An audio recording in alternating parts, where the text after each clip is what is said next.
Welcome to SR7 TV news బులెటిన్ల ముందుగా headlines. April మొదటి వారంలో మెగా డిఎస్సి సీఎం చంద్రబాబు కీలక ప్రకటన.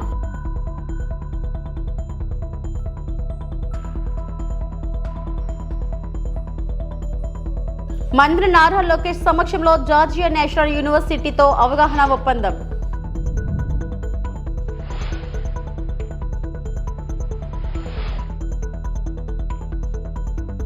₹20,000 లంచం తీసుకుంటూ ఏసీబీకి చిక్కిన పిఠాపురం రూరల్ ఎస్ఐ గుణశేఖర్.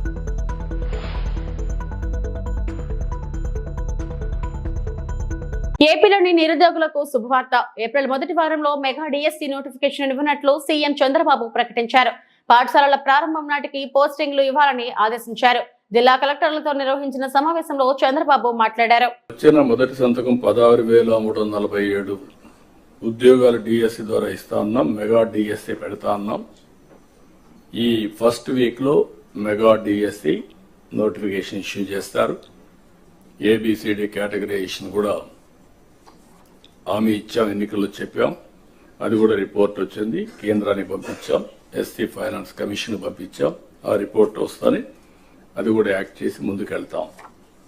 ఇక్కడ మీరు చేయాల్సిన పని ఈ ఉద్యోగాలన్నీ కూడా ఇచ్చిన తర్వాత డిఎస్సి మెగా డిఎస్సి పర్ఫెక్ట్ గా కండక్ట్ చేయాలి. ఎక్కడ కూడా ఇప్పుడు కూడా నాకు బాగా జ్ఞాపకం, తెలుగుదేశం పార్టీ దగ్గర 1,50,000 ఒకేసారి ఇప్పుడు ఇచ్చిన ఉద్యోగాల్లో మెజారిటీ తెలుగుదేశం అధికారం ఉన్నప్పుడు ఇచ్చాం. చాలా ట్రాన్స్పరెంట్ గా ఇచ్చాం, 80% ఇచ్చాం. ప్రజలు కూడా అది ఇప్పుడు కూడా గుర్తుపెట్టుకుంటున్నారు. మీ వల్ల మాకు ఉద్యోగం వచ్చింది, ఎక్కడ ఒక్క రూపాయి గాని ఒక చిన్న అవకతవక లేకుండా చేశారని చెప్పి ఇప్పుడు కూడా రిమైండ్ చేసే పరిస్థితి వచ్చారు. ఇక్కడ zero tolerance. I'm telling all of you. April నుంచి స్టార్ట్ చేసి జూన్ స్కూల్స్ ఓపెన్ చేసే రోజుకి రీఓపెన్ చేసే రోజున వీళ్ళందరూ పొజిషన్ కావాలి, ట్రైనింగ్ అయిపోవాలి, పొజిషన్ కావాల్సిన అవసరం ఉంది. కలెక్టర్లతో నిర్వహించిన సమావేశంలో ఏపీ సీఎం చంద్రబాబు మాట్లాడారు. మే నెలలో తల్లికి వందనం పథకం ప్రారంభిస్తాం. స్కూళ్ల ప్రారంభానికి ముందే ఇంట్లో ఎంతమంది పిల్లలు చదువుకుంటే అందరికీ ఒక్కొక్కరికి ₹15,000 చొప్పున తల్లికి వందనం పథకం కింద అందించాలి. ముఖ్యమంత్రి నారా చంద్రబాబు నాయుడు అన్నారు. వచ్చే నెల మే నెలలో తల్లికి వందనం ₹15,000 ఇస్తా ఉన్నాం. ఎంతమంది పిల్లలుంటే ఎంతమంది అని వర్కౌట్ చేస్తున్నాం. తొందరలో మీకు గైడ్ లైన్స్ ఇస్తాం. దాన్ని ప్రాపర్ గా ప్రిపేర్ అయ్యి ప్రాపర్ గా డిస్ట్రిబ్యూట్ చేసే పరిస్థితి రావాలి. బిఫోర్ స్కూల్స్ రీఓపెన్ దీన్ని మనం వాళ్ళకి అందజేయాల్సిన అవసరం ఉంది. అన్నదాత కింద 3 instalments from now onwards. Government of India ఇచ్చినప్పుడంతా 3 ఇన్స్టాల్మెంట్స్ కింద 5,000, 5,000, 4,000 మనం కూడా అకౌంట్లో వేస్తాం. ఇది కూడా మీరు గుర్తుపెట్టుకోవాలి. ఇది కాకుండా మత్స్యకారులకు ₹20,000 ఏప్రిల్లో వాళ్ళ అకౌంట్లో వేయాల్సిన అవసరం ఉంది. ఆ సమయంలో హాలిడే, క్రాప్ హాలిడే ఉంటుంది. ఆ సమయంలో వారికి ఇవ్వాల్సిన అవసరం ఉంది. ఇక్కడ నేను మిమ్మల్ని కోరేది ఏంటంటే, ఇవి మనం చేసిన పనులు, ఇంకా చేయబోయే పనులు ఎప్పటికప్పుడు మీకు వెల్ఫేర్ విషయంలో కానీ డెవలప్మెంట్ విషయంలో కానీ చాలా నిర్దిష్టమైనటువంటి గైడ్ లైన్స్ ఇవ్వబడతాయి. మీరు కూడా దాన్ని ముందుకు తీసుకుపోవాల్సిన అవసరం ఉంది. ఏపీ స్కిల్ డెవలప్మెంట్ కార్పొరేషన్ మధ్య ఒప్పందం కుదిరింది. మంత్రి నారా లోకేష్ సమక్షంలో ఇరు పక్షాల ప్రతినిధులుగా ఎంఓయూపై సంతకాలు చేశారు. ఒప్పందం ప్రకారం సిస్కో విద్యార్థుల్లో డిజిటల్ నైపుణ్యాలను విస్తరించడానికి నెట్ వర్కింగ్, సైబర్ సెక్యూరిటీ, ఏఏ వంటి రంగాలలో అత్యాధునిక కంటెంట్ అందించనుంది. అధికారుల్లోనూ డిజిటల్ నైపుణ్యాలను పెంపొందించనుంది. ఏపీ అంతటా విద్యార్థులకు వర్చువల్ ఇంటర్న్షిప్ ప్రోగ్రాంలను అందిస్తుంది. ఏ కోర్సుల్లో శిక్షణ అందించాలో ఉన్నత విద్యాశాఖ నుంచి ప్రాధాన్యతల ఆధారంగా కోర్సుల జాబితా ఖరారు చేస్తారు.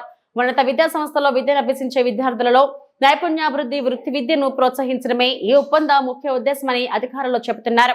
ఈ ఒప్పందం ద్వారా 50,000 మంది యువతకు డిజిటల్ ఐటీ నైపుణ్యాభివృద్ధికి సిస్కో శిక్షణ అందించనుంది.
ప్రతిష్టాత్మక ఇంటర్నేషనల్ యూనివర్సిటీ ఏర్పాటుకు జార్జియా నేషనల్ యూనివర్సిటీ ఏపీ ప్రభుత్వంతో ఒప్పందం కుదుర్చుకుంది. రాష్ట్ర విద్య, ఐటీ, ఎలక్ట్రానిక్స్ శాఖల మంత్రి నారా లోకేష్ సమక్షంలో జార్జియన్ నేషనల్ యూనివర్సిటీతో అవగాహన ఒప్పందం కుదిరింది. ఉండవల్లి నివాసంలో జరిగిన కార్యక్రమంలో జీఎన్యూ, ఏపీ ప్రభుత్వ ప్రతినిధులు ఎంఓయూపై సంతకాలు చేశారు. ఒప్పందం ప్రకారం ఉత్తరాంధ్రలో ఇంటర్నేషనల్ యూనివర్సిటీ స్థాపించడానికి జీఎన్యూ సుమారు 1300 కోట్లు పెట్టుబడి పెడుతుంది. ఈ ఒప్పందంతో గ్లోబల్ ఎడ్యుకేషన్ ఎకోసిస్టమ్ అభివృద్ధి చెందడంతో పాటు 500 మందికి ఉపాధి లభిస్తుంది.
గత ఏపీ ప్రభుత్వ హయాంలో చేపట్టిన రీసర్వేలో చాలా తప్పులు జరిగాయని రెవెన్యూ శాఖ మంత్రి అనకాని సత్యప్రసాద్ తెలిపారు.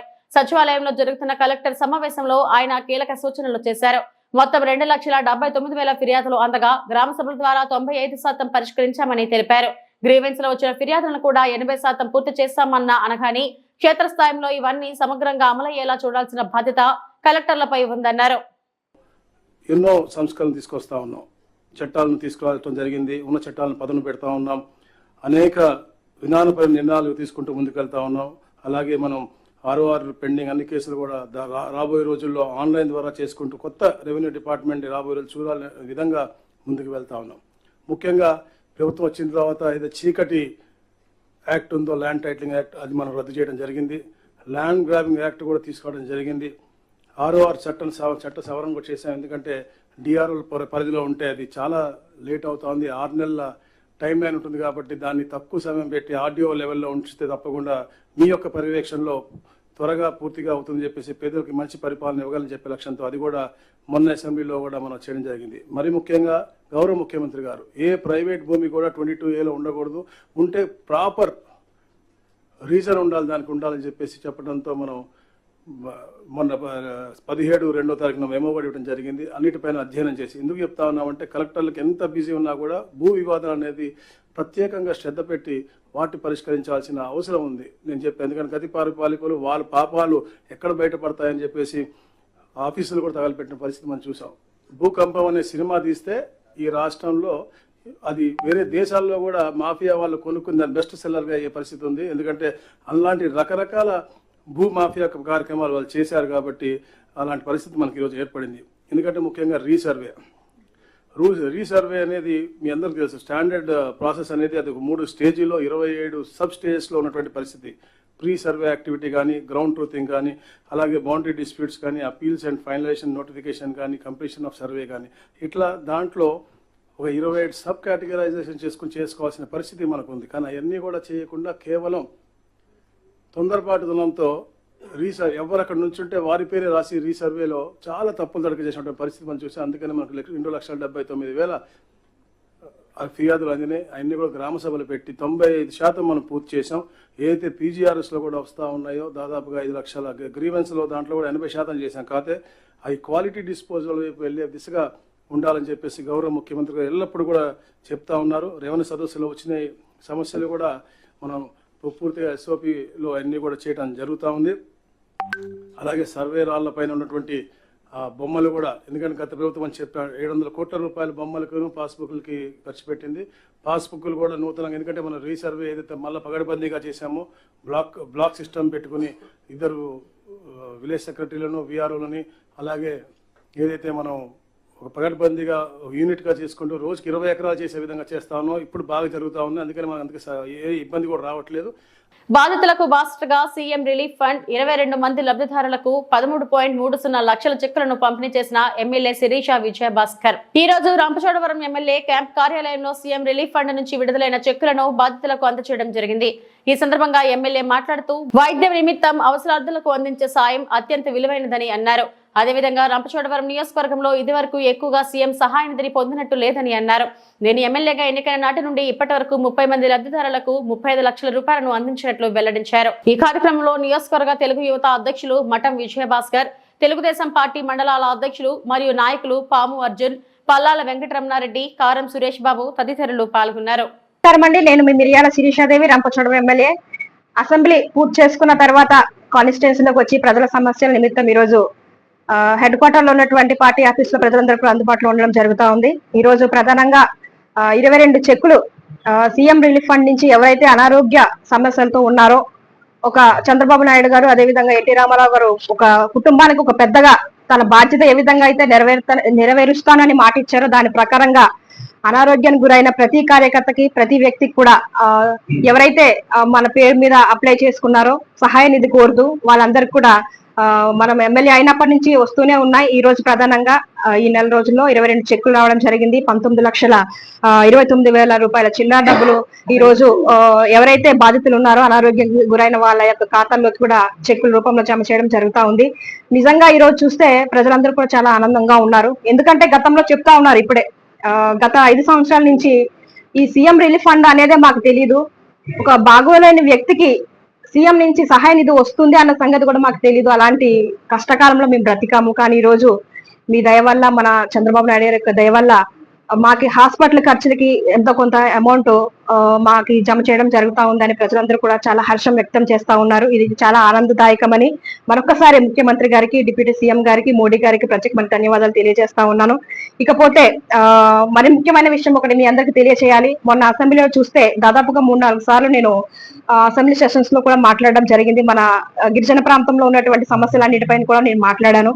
దానిలో కొందరు వ్యక్తులు గిరిజనులకు తప్పుద్రోవ పట్టిస్తా ఉన్నారు. నేను క్లియర్ గా చెప్తా ఉన్నాను, 1952కు పూర్వం ఎవరైతే నిరుపేద. తిరుమలలో శ్రీవారి ఆలయంలో శాస్త్రోక్తంగా కోయిలవారి తిరుమంజనం జరిగింది. ఈ తిరుమంజనం కార్యక్రమంలో టీటీడీ చైర్మన్ బిఆర్ నాయుడు, బోర్డు సభ్యులు, అధికారులు, సిబ్బందితో కలిసి ఆలయాన్ని శుద్ధి చేసి సుగంధ పరిమళ జలాన్ని ఆలయం అంతటా ప్రోక్షణ చేశారు.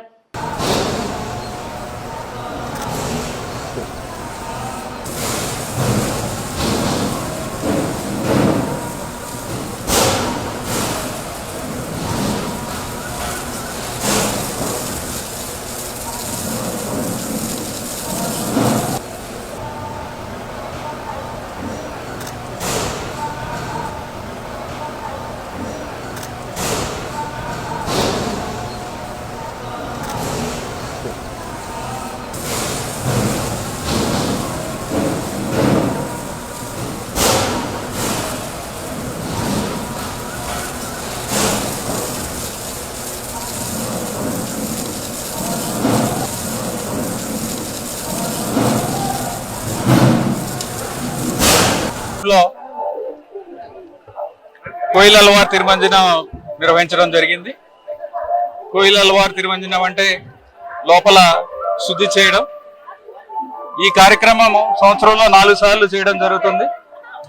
ఉగాదికి ముందు, అంటే ప్రతి ఒక ముఖ్యమైన ఉత్సవానికి ముందు ముందున్న మంగళవారం రోజు చేయడం జరుగుతుంది.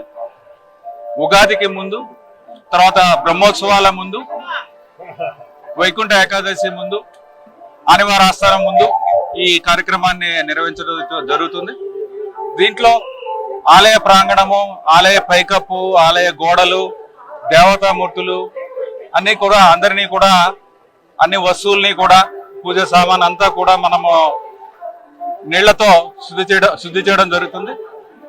ఈ సమయంలో స్వామివారి మూలమూర్తికి వస్త్రం కప్పి ఈ కార్యక్రమం అయిన తర్వాత సుగంధ ద్రవ్యాలతో ఆలయం మొత్తం కూడా సంప్రోక్షణ చేయడం జరుగుతుంది. ఈ సంప్రోక్షణ అయిన తర్వాత ప్రత్యేక పూజల ద్వారా ఆగమ శాస్త్రం ద్వారా ప్రత్యేక పూజలు స్వామివారికి నిర్వహించడం జరుగుతుంది, నైవేద్యం సమర్పించడం జరుగుతుంది. ఈ కార్యక్రమంలో చైర్మన్ గారు, బోర్డు సభ్యులు అందరూ కూడా, అలాగే అధికారులు, నేను ఈఓ, అలాగే అడిషనల్ ఈఓ గారు, జేఈఓలు అందరూ అధికారులు కూడా ఈ కార్యక్రమాన్ని చాలా నిర్విఘ్నంగా నిర్వహించాము. ధన్యవాదాలు. 20,000 రూపాయల లంచం తీసుకుంటూ పిఠాపురం రూరల్ ఎస్ఐ గుణశేఖర్ ఏసీబీకి చిక్కడం చర్చనీయాంశంగా మారింది. పిఠాపురం మండలం దొంతమూరు గ్రామానికి చెందిన కిల్లాడి దుర్గాప్రసాద్, సానబోయిన గంగరాజు అనువారి నుండి ఎస్సీ ఎస్టీ కేసు నుండి ఉన్నతాధికారులు ఆదేశాల మేరకు పేర్లను తొలగించేందుకు 20,000 రూపాయల లంచం తీసుకుంటూ రూరల్ ఎస్ఐ ఎల్ గుణశేఖర్, అతని వ్యక్తిగత డ్రైవర్ శివ ఏసీబీ అధికారులకు చిక్కారు. అవినీతి నిరోధక శాఖ డీఎస్పీ కిషోర్ కుమార్ ఆధ్వర్యంలో ఏసీబీ సిబ్బంది పక్కా సమాచారంతో దాడి చేయగా లంచం తీసుకుంటూ రూరల్ ఎస్ఐ గుణశేఖర్ అధికారులకు పట్టుబడ్డారు. జరిగిన సంఘటనపై కాకినాడ అడిషనల్ ఎస్పీ మనీష్ దేవరాజ్ పాటిల్ శాఖపరమైన విచారణ చేపట్టారు. కె దుర్గాప్రసాద్, పి దొంతమూరు గ్రామానికి చెందిన కె దుర్గాప్రసాద్, అదేవిధంగా వాళ్ళ రిలేటివ్ అయిన ఎస్ గంగరాజు మీద 28/10/24వ తేదీన ఒక ఎస్సీ ఎస్టీ కేసు రిజిస్టర్ చేయడం జరిగింది. ఆ కేసు ఇన్వెస్టిగేషన్ పరిధిలో భాగంగా Lanka Gunasekhar SI Pithapuram rural police station అతను ఆ కేసును మేము హైయర్ ఆఫీసర్ చెప్పి దాన్ని ఫాల్స్ కేసుగా రిఫర్ చేస్తాము అనే దీంతో ఈ కంప్లైనెంట్ అదేవిధంగా వాళ్ళ బ్రదర్ దగ్గర నుంచి ఇద్దరి దగ్గర నుంచి ఒక్కొక్కరి దగ్గర 10,000 టోటల్ 20,000 డిమాండ్ చేయడం జరిగింది. ఆ డిమాండ్ చేసిన తర్వాత ఎవరైతే ఎస్ఐ గారు ఉన్నారో అతను కంటిన్యూస్గా కంప్లైంట్ డిమాండ్ చేస్తున్నారు. ఆ కంప్లైనెంట్ అతనికి ఏదైతే బ్రైబ్ అమౌంట్ ఇవ్వడం ఇష్టం లేక మమ్మల్ని అప్రోచ్ అయ్యారు. ఈరోజు కూడా ఎస్ఐ గారు అతనికి కాల్ చేయడం జరిగింది. అతను ఎవరైతే కంప్లైంట్ దుర్గాప్రసాద్ ఉన్నారో మమ్మల్ని అప్రోచ్ అయ్యారు. మేము ప్లాన్ చేసి అరౌండ్ 9:30 ఆ టైం అప్పుడు కంప్లైనెంట్ ఎస్ఐ గారి యొక్క ఇన్స్ట్రక్షన్స్ మీద అతని ప్రైవేట్ డ్రైవర్ అయిన నల్లా శివ గారికి ఆ అమౌంట్ ఇవ్వండి అని చెప్పారు కంప్లైనెంట్కి. ఈ కంప్లైనెంట్ వెళ్ళి నల్లా శివ గారికి ఆ అమౌంట్ ఇవ్వడం జరిగింది. మేము అది అయిన తర్వాత ఈ రైడ్ చేసి రెడ్ హ్యాండెడ్గా పట్టుకోవడం జరిగింది. ఆ ఏదైతే టైడ్ అమౌంట్ 20,000 ఉందో 20,000 నల్లా శివ ప్రైవేట్ డ్రైవర్ దగ్గర నుంచి రికవరీ చేయడం జరిగింది. ఈరోజు ఎస్ఐ గారు అయిన గుణశేఖర్, అతను డ్రైవర్ అయిన నల్లా శివ గారిని ఇద్దరిని కూడా అదుపులోకి తీసుకోవడం జరిగింది. ఫర్దర్ ఫార్మాలిటీస్ కంప్లీట్ చేసి జ్యుడిషియల్ రిమాండ్కి వాళ్ళని పంపించడం జరుగుతుంది. పీపుల్ అందరికీ రిక్వెస్ట్ ఏంటంటే ఎవరైనా సరే గవర్నమెంట్ అఫీషియల్స్ ఎవరైనా బ్రైబ్ అమౌంట్ డిమాండ్ చేస్తే మాత్రం ఇమీడియట్గా ఏసీబీ అఫీషియల్స్ని ఇంప్రూవ్ అవ్వమని చెప్పి అందరినీ కూడా రిక్వెస్ట్ చేయడం జరుగుతుందండి. Thank you. దక్షిణ కాశీగా పేరుగాంచిన శ్రీకాళహస్తీశ్వర స్వామివారి దేవస్థానానికి కంచి పీఠాధిపతి శ్రీ జగద్గురు ఆది శంకరాచార్య శ్రీ శ్రీ శ్రీ శంకర విజయేంద్ర సరస్వతి స్వామీజీ గారు ఈ రోజు ఉదయం స్వామి అమ్మవార్ల 3వ కాల అభిషేకానికి దేవస్థానానికి విచ్చేశారు. కంచి పీఠాధిపతి స్వామీజీ వారిని దేవస్థానం కార్యనిర్వహణాధికారి టి బాపిరెడ్డి స్వాగతం పలికి శ్రీ జ్ఞాన ప్రసూనాంబ సమేత శ్రీకాళహస్తి స్వామివారి అభిషేక సేవలో కంచి పీఠాధిపతి స్వామీజీ వారు పాల్గొన్నారు. అనంతరం శ్రీ మేధా గురు దక్షిణామూర్తి సన్నిధానం వద్ద శ్రీ కంచి పీఠాధిపతి శ్రీ జగద్గురు ఆది శంకరాచార్య శ్రీ శ్రీ విజయేంద్ర సరస్వతి స్వామీజీ వారిని శేష వస్త్రంతో సత్కరించి శ్రీ జ్ఞాన ప్రసూనాంబ సమేత శ్రీకాళహస్తి స్వామివారి తీర్థ ప్రసాదాలను చిత్రపటాన్ని అందజేశారు.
పవన్ కళ్యాణ్ స్ఫూర్తితో తుమ్మలపల్లి రమేష్ సొంత ఖర్చులతో నిర్విరామంగా జగ్గంపేటలో డొక్కా సీతమ్మ క్యాంటీన్ నిర్వహణ.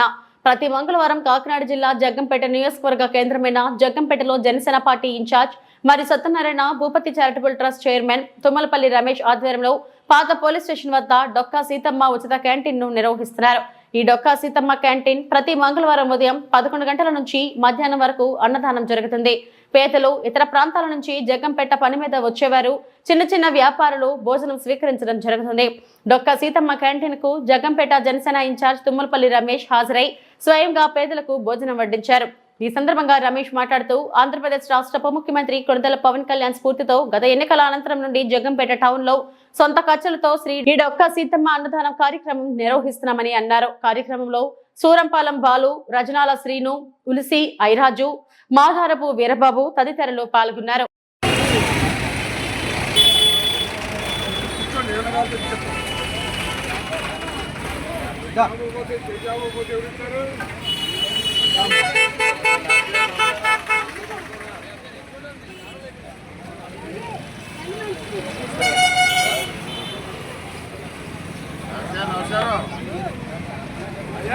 నమస్తే ఇక్కడే ఉన్నాను నమస్కారం అన్నారు బాబు రారా బాబు